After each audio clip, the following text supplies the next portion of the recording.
और अर्जुन महात्मा का भेष धारण करके नगर में पहुंचे। जैसे ही सभी नगरवासियों ने प्रणाम किया, महाराज आइए आइए।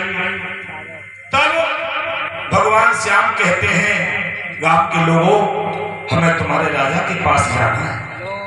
हमने नाम सुना है कि तुम्हारा राजा यहाँ का बहुत बड़ा दानी है।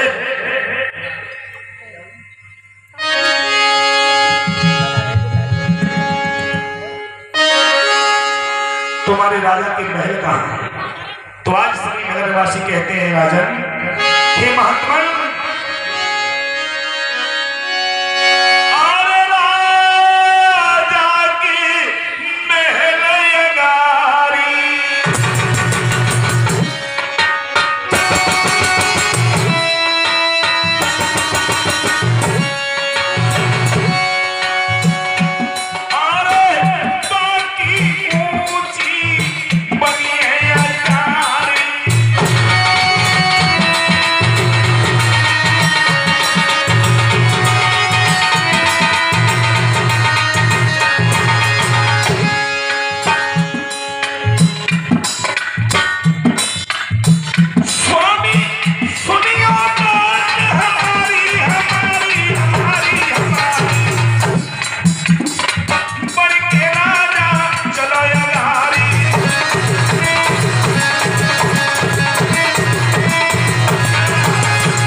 उनका पता पूछा है।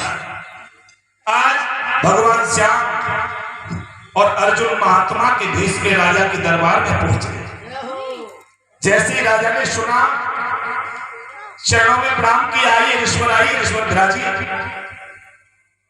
आसन देते, कहो कैसे आना हुआ। तब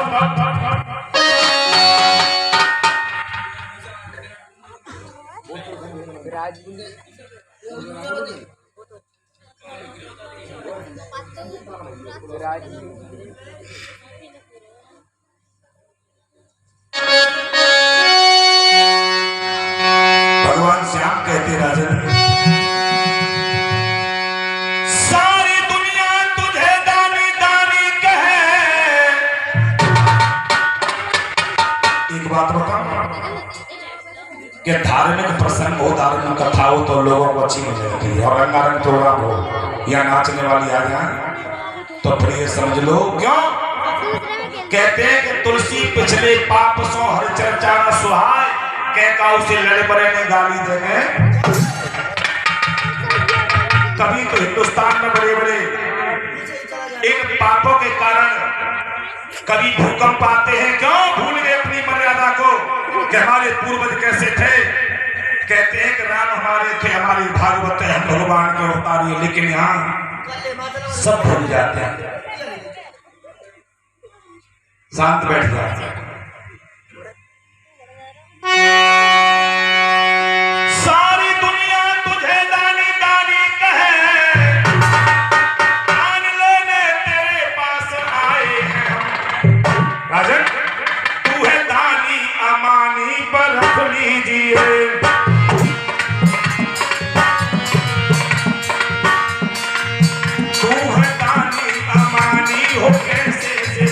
क्योंकि दानी जगत में रहे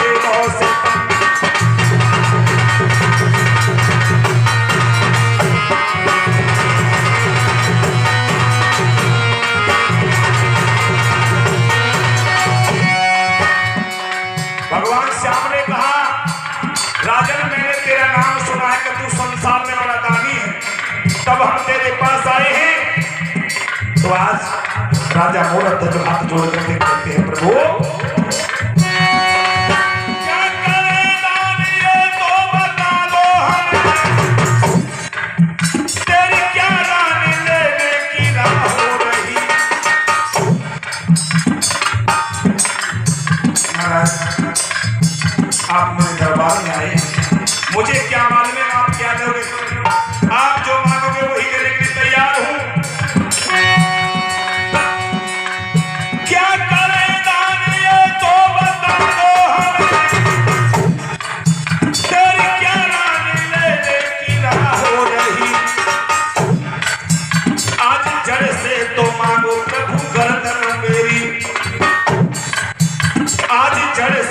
मांगो प्रभु गर्दन मेरी, मुझे देने में कोई गुजर ही नहीं।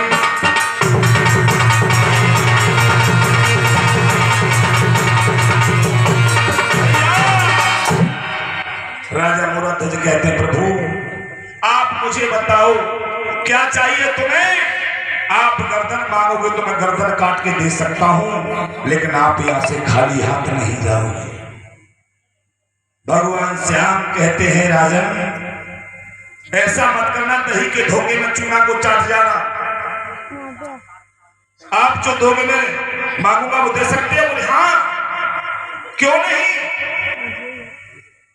हाथ में जल लिया और मंत्र बोलकर संकल्प छोड़ा, दुर्गे मां को साक्षी बनाया, गुरुदेव की सौगंध खाई। तब घनश्याम कहते हैं राजन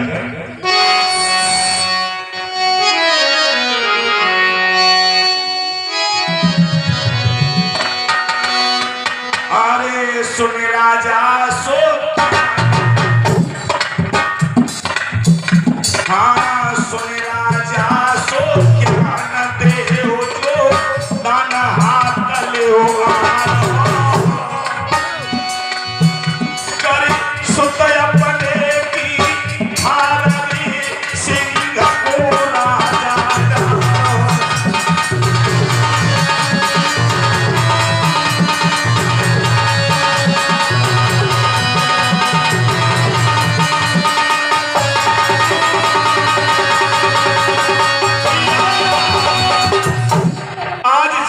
पुत्र का नाम लिया है, भगवान श्याम ने कहा राजन यदि तुम दान देना चाहते हो तो रानी और तुम मिलकर के हाथ में आरा लेकर के अपने पुत्र को चीर करके मेरे सिंह के सामने डाल दो।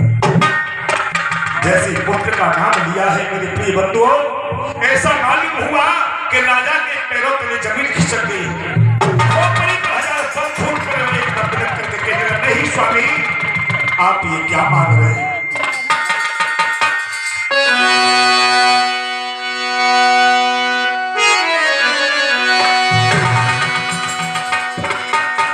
अरे भूख रहे जाए से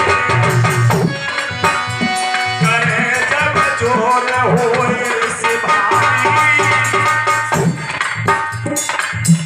दो दुगनो मास मंगा रे तेरो जाए से नस कहा।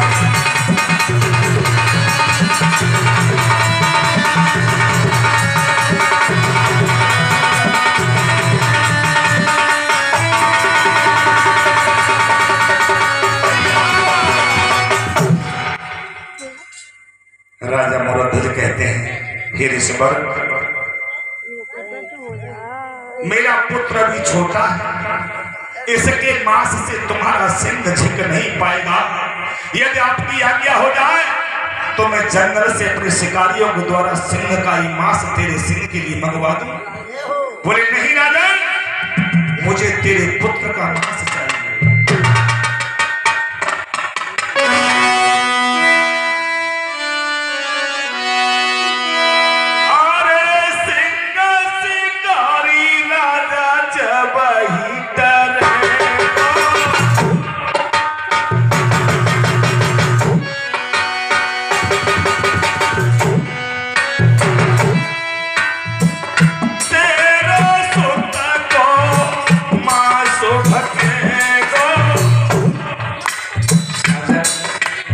ये हमारा शेर है ना,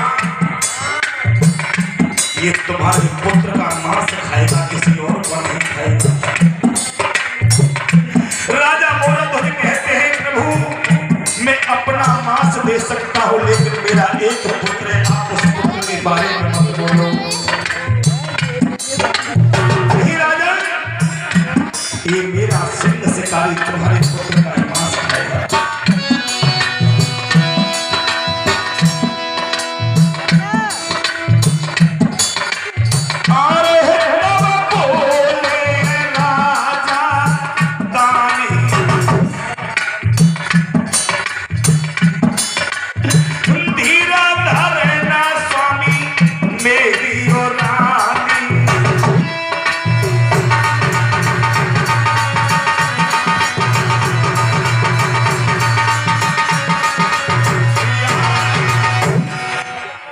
राजा मोरध्वज कहते हैं स्वामी मैं दे सकता हूं लेकिन मेरी नारी कभी हम नहीं कर सकती। क्यों? जिस माता ने 9 मास गर्भ में रखा, क्या वो अपने पुत्र को आरे से चीर करके तुम्हारे सिंह के सामने डाल दे? तब भगवान श्याम कहते हैं राजन पहले मैंने तुमसे मना किया कि त्रिवाचा मत भरो, यदि तुमने त्रिवाचा भर लिया है तो तुम्हें नरक में जाना पड़ेगा, नहीं तो अपने पुत्र को चीर करके मेरे सिंह के सामने डाल दो। तब राजा कहने लगे प्रभु मुझे आज्ञा दे दो, मैं अपनी रानी से जाकर के पहले पूछ लूं, यदि रानी कह देगी तो मैं अवश्य दे सकता हूं। भगवान श्याम कहते हैं राजन तब तू इतना रो रहा है तो रानी कैसे न कर सकती है? अब हम जा रहे हैं तेरे यहां से भूखे। बोले नहीं आप भूखे नहीं जाओगे, आप मुझे आज्ञा दे दो, मैं महलों के लिए जा रहा हूं।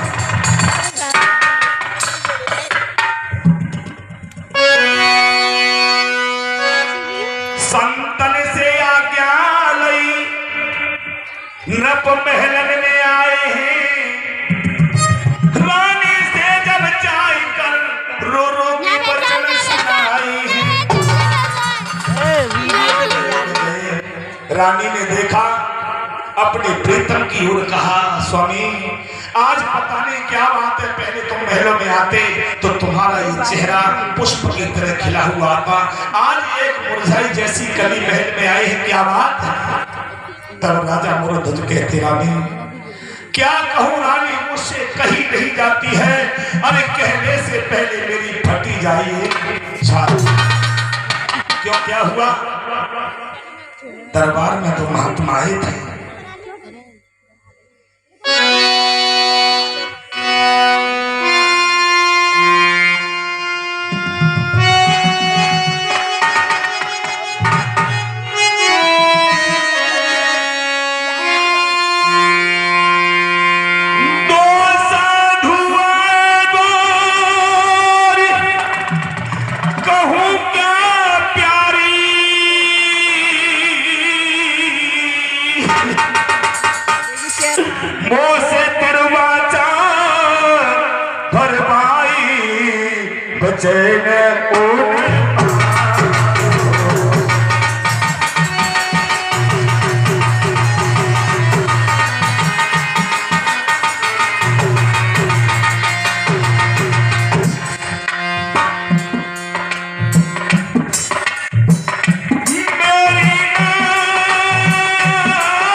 जैसे रानी ने सुना है वो भी जमीन पर पछाड़ खा करके गिर पड़ी, कहने लगी राजा आज तक महात्मा आए कभी अपने ऐसा महात्मा नहीं देखा कि पुत्र को मांग रहा है। हाँ रानी अब क्या कहूँ, कैसे तसल्ली दे सकता हूँ? तब रानी कहने लगी स्वामी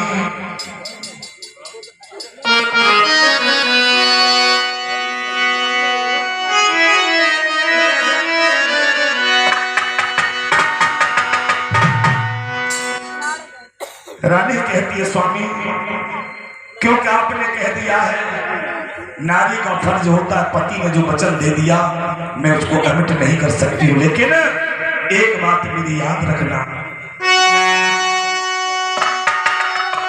और से जब मेरो कोमर कह के दे हाय चिरे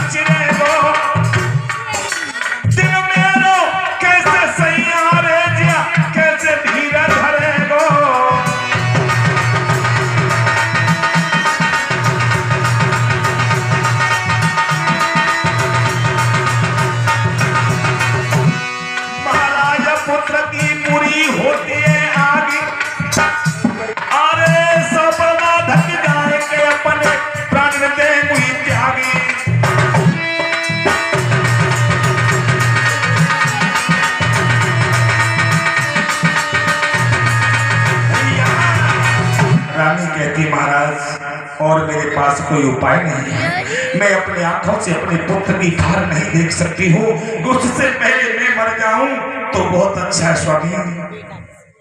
राजा कहते हैं रानी हमारा धर्म चला जाएगा, सत्य चला जाएगा, यदि महात्मा भूखे चले गए यहाँ से तो संसार में मुंह दिखाने के लायक नहीं रहेंगे। पहले लोग हमें सत्यवादी कहते थे, हमें त्यागी कहते थे, दानी कहते थे, और अब हम यदि मुकरते हैं वचनों से तो फिर ये लोग हमसे सबसे बड़ा पापी और छोटा नीच कहेंगे।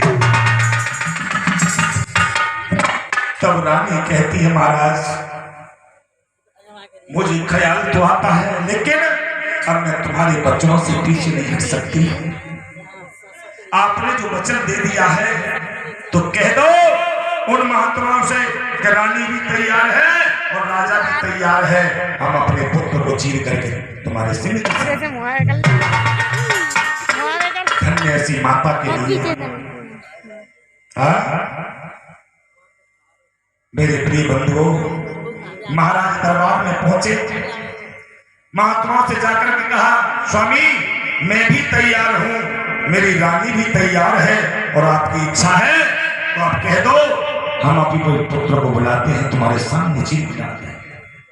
उधर में राजा दरबार में आए और रानी ने बांदी के द्वारा पुत्र को बुलवाया है, बेटा महलों में आ जाओ, कहाँ खेल रहे हो। दौड़ करके पुत्र आया और मैया को रोते हुए देखा तब पूछा माते ये क्या बात है, तुम्हारी आंखों में आंसू आ रहे हैं।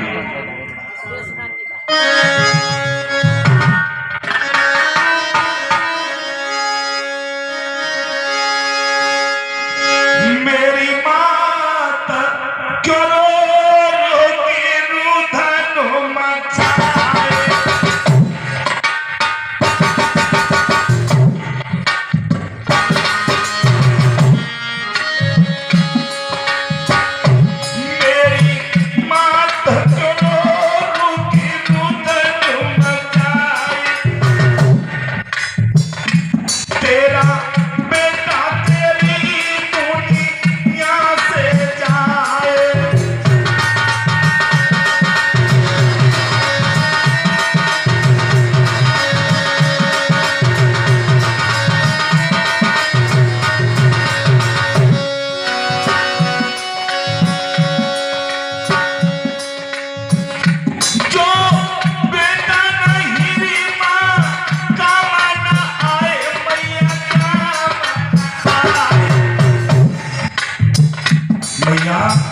वो पुत्र कहलाने के योग्य नहीं है जो अपनी माता पिता की आज्ञा का पालन नहीं, वो नालायक है, वो दुष्ट है। मेरे पिता ने वचन भर दिया है, माते तैयार है तो मैं भी तैयार हूँ।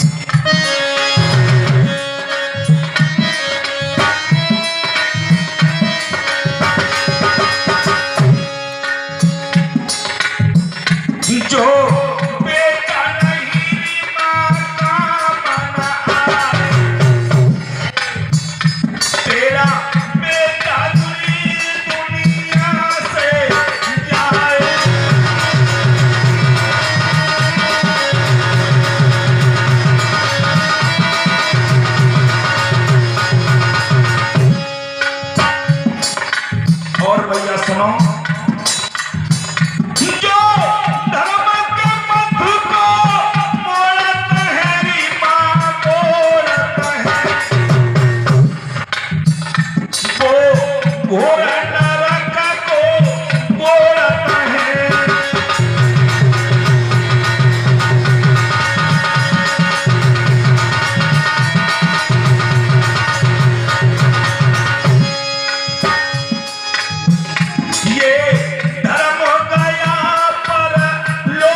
जिस पुत्र ने अपने माता पिता की सेवा नहीं की, माता पिता की आज्ञा का पालन नहीं किया, वो नरक में जाता है।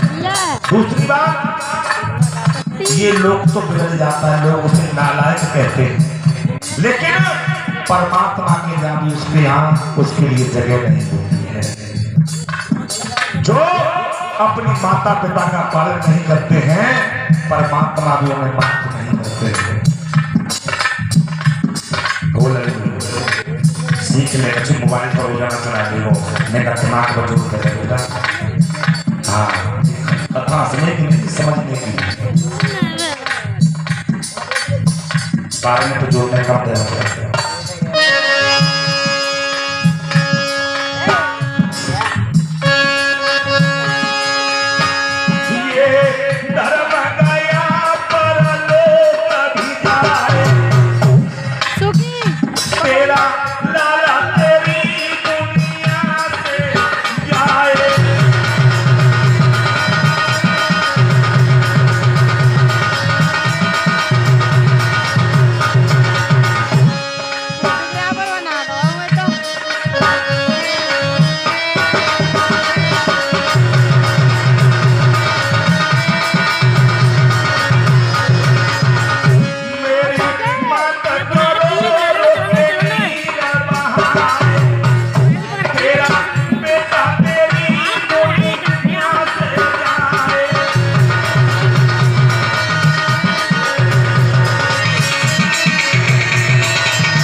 पुत्र तो हंसने लगा, लेकिन उनकी माता रोने लगी कि मेरा पुत्र, और पुत्र बड़ा हंस रहा है। मैया जरा सी बात पर तुम रो रही, जरा सी बात कह रहा है वो बालक। और मैया के आज आंखों के सामने पुत्र को देख देख करके बार बार कभी चुम्बन लेती है, कभी कलेजे से लगाती है कि अब मेरे हाथों से ये पुत्र मारा जाएगा, आज मैं इससे प्यार करूं। पुत्र ने कह दिया मैया जाकर के कह दो, दरबार में पिताजी से कह दो, महात्माओं से कह दो कि मैं कटने के लिए तैयार हूं। धन्य ऐसे पुत्र के लिए आज उस माता ने अपने पुत्र को गोद में लेकर के दरबार में पहुंची, जहां हजारों नर नारी बैठे हुए हैं, महात्मा बैठे हैं। राजा से कहा स्वामी मैं भी तैयार हूं, मेरा पुत्र भी तैयार है, और जल्दी कर। लेकर के दरबार में पहुंचे।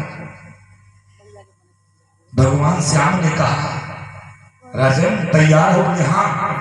एक बात याद रखना, यदि राजा और रानी किसी की आंख से आंसू आ गया तो मेरा ये सिंह भोजन नहीं करेगा। धन्य। राजा ने रानी को समझाया, रानी समझ लेना महात्माओं की बातों को, पुत्र को चीरते समय आंख में आंसू नहीं आ जाए, बोली नहीं स्वामी। राजा से कहा राजन आरा लेकर के आओ। आज राजा मूरत नगर में पहुंचे, बढ़ई के यहाँ आरा लेने के लिए आवाज लगाई, भैया क्या बात है महाराज, आप अपना आरा मुझे दे दो। क्यों? अरे तुम्हारी जो ईंधन लकड़ी कटनी थी, हम तुम्हारे मजदूर हैं, हम तुम्हारी काट देते। बोले नहीं लकड़ी नहीं, आज मेरा लड़का आरे से काटा जाएगा। बड़ी बात में फाटक बंद कर दिया, महाराज मैं आरा नहीं दे सकता हूँ, ये लकड़ी काटने का है, पुत्र काटने का आरा मेरे पास नहीं दिया। वहां से आए, एक नीम का वृक्ष खड़ा है, उसके पत्ते को तोड़ करके हाथ में लिया, भगवान का नाम लेकर के कहा कि यदि भगवान तू अभी मौजूद है तो इस नीम के पत्ते से आरा बन जाए। जमीन पर डाला, उसमें से आरा बन जाता है। आज भी आरे के निशान नीम के पत्ते पर बने हुए हैं। आरा बनकर तैयार हो गया, लेकर के पहुंच गए महाराज दरबार में और पुत्र को खड़ा कर दिया बीच में। एक तरफ रानी है, एक तरफ राजा है। सारी सभा देख रही है, कह रही है भगवान आज तक हमने ऐसा कोई महात्मा नहीं देखा कि जाए पुत्र को आरे से चिरवा रहे हैं।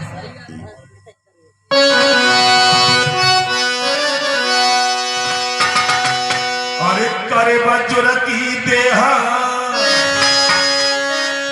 कुमार ने करली नौरे तारो।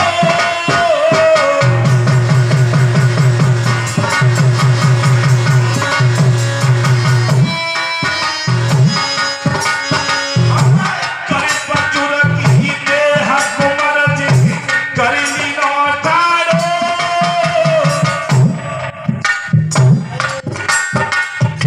आज पुत्र के ऊपर खेचे हिल के आरो।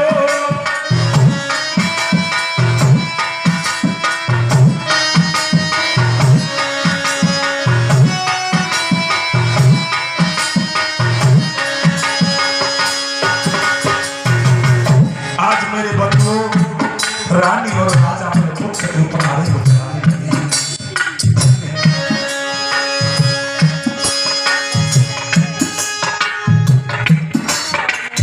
अरे सभा सबरी घबराती है,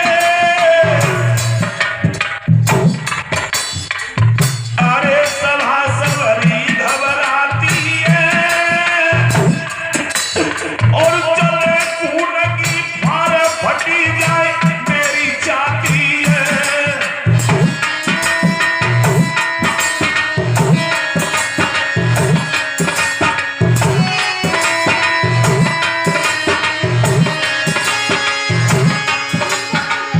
अरे कुंवर ने मुख से श्याम कहे, आज वो बेटा श्याम श्याम भगवान का नाम ले रहा है। रानी और राजा मिलकर प्यारा चला है, धन्य है परमात्मा। अरे कुंवर ने मुख से श्याम कहे, तेरे धन्य माता पिता तुम्हारे कारज सफल भये।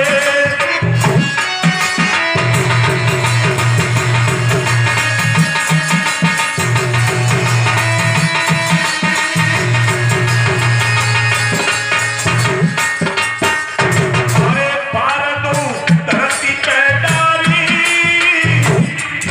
आज पुत्र को छीन करके मेरे बंधु राजा और रानी के दोनों हाथ उठाती एक भगवान। अरे पार दो धरती पे डाली और पे कुमार को अंग के जाकी रोई गई महतारी।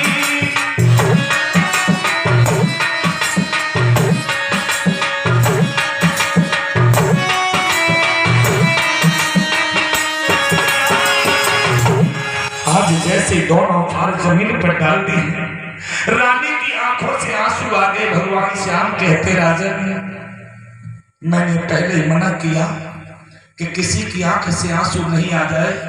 तुम्हारी रानी की आंख में आंसू आ रहा है, हम दोनों भूखे जा रहे हैं और हमारा सिर भी भूखा जा रहा है। आज राजा मूरत चरणों को पकड़ लिया, नहीं श्याम, अरे नहीं प्रभु अरे नहीं मेरे स्वामी ही ऋषिवर, ऐसा मत करना। पुत्र का पुत्र चला गया और आप भूखे जा रहे हैं, क्षमा करना। ठीक है मेरे प्रिय बंधु, भगवान श्याम कहते हैं ठीक है कोई बात नहीं है, अब एक काम करो, तुम जल्दी रानी से कह दो अंदर घर को पवित्र करके गाय का गोबर ला के चौका लगाए, हमारे लिए भोजन तैयार कर, तब हम खाएंगे। मेरे प्रिय बंधु, एक भार को सिंह के सामने डाल दिया, दूसरी भार को लेकर के महलों में भिजवा दिया और रानी उस भार को लेकर के कलेजे से लगाती। राजा कहते रानी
से लगाती है। महाराज कहते हैं रानी इस मरी हुई माटी को छोड़ दे, अब तो मिट्टी पड़ी है, तेरा पुत्र तो चला गया। रानी कहती है नहीं महाराज, मैं अब इसको छोड़ नहीं सकती, उसके साथ मैं भी जाना चाहती। बोले नहीं, धर्म चला जाएगा, सत्य चला जाएगा, पहले भोजन करा दो उनको, उसके बाद में कुछ देखें। तब महाराज जल भर के लाए हैं, रानी ने भोजन तैयार किया और भोजन तैयार करने के बाद में 2 थाल सजाए हैं। 2 भगवान श्याम के पास पहुंचे हैं। राजा गोरखनाथ, प्रभु भोजन तैयार हो गया, भोजन करो। भोजन करने के लिए पहुंचे हैं। भगवान श्याम ने कहा राजन, ये 2 थाल किसके लिए सजाए तुमने? बोले आप 2 महात्मा हैं। नहीं, 5 थाल तैयार कर लो। किस किसके लिए? 2 हम, 2 तुम और 1 तुम्हारा पुत्र। जैसे पुत्र का नाम लिया है, महाराज जमीन पर पछाड़ खाकर स्वामी तुमने मेरा पुत्र कटवा दिया, अब मेरा पुत्र कहां से आएगा? बोले नहीं, 5 थाल तैयार कर ले और आवाज लगा।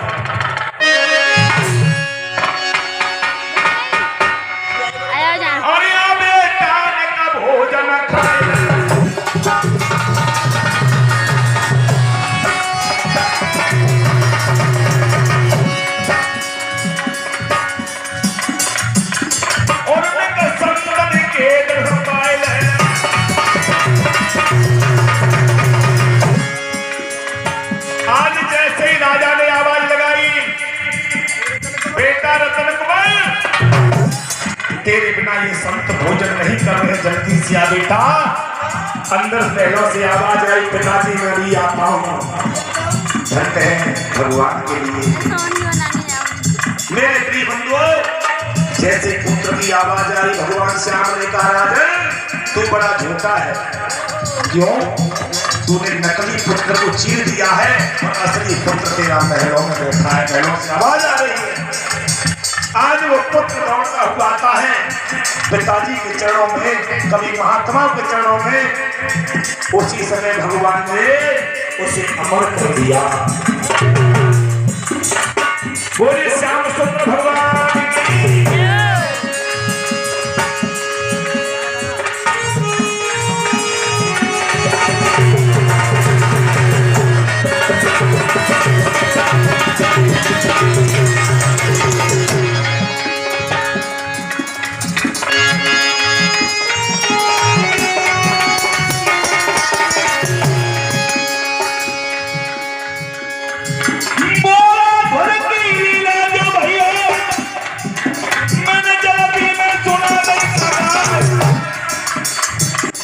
कोई जाएगा नहीं। अरे भूल चूक बच्चों से जाने है गई, मेरी गलती माफ है जाए।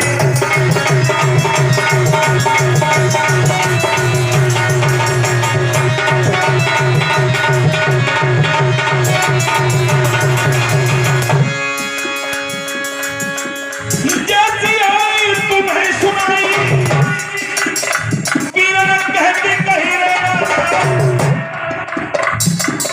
आज सभा के बीच में भैया तुमको नहीं सुनाई।